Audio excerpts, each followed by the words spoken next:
ابو سفیان دا خبره بیانوي وای تر اوسه پورې ما یو بادشاه هم داسې نه ولیدی چې د ده پیروکار د ده سره محبت کوي خو محمد دا یوه داسې هستي ده چې د ده ملګري ټول د ده سره محبت کوي.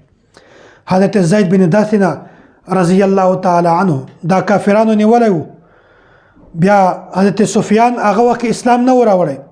هغه ورته وویل چې تا دې په الله تعالی په ذات باندې قسم وي که چېرته د تا په ځای باندې دلته پیغمبر موجود وای محمد موجود وای او ته په کور کې خپل په آرام سره ناست وای د تا په ځای باندې مونږ دی قتل کړی وای نو ته به څومره خوشحاله وای.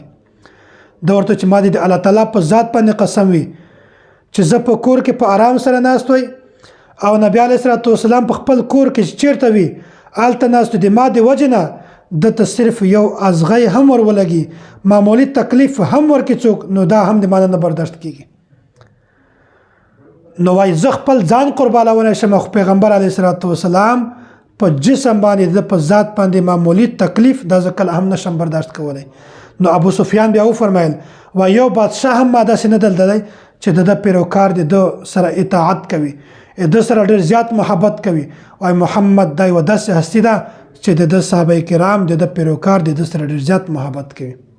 البدایه والنهایه کې دغه روایت په تفصیل سره موجود ده.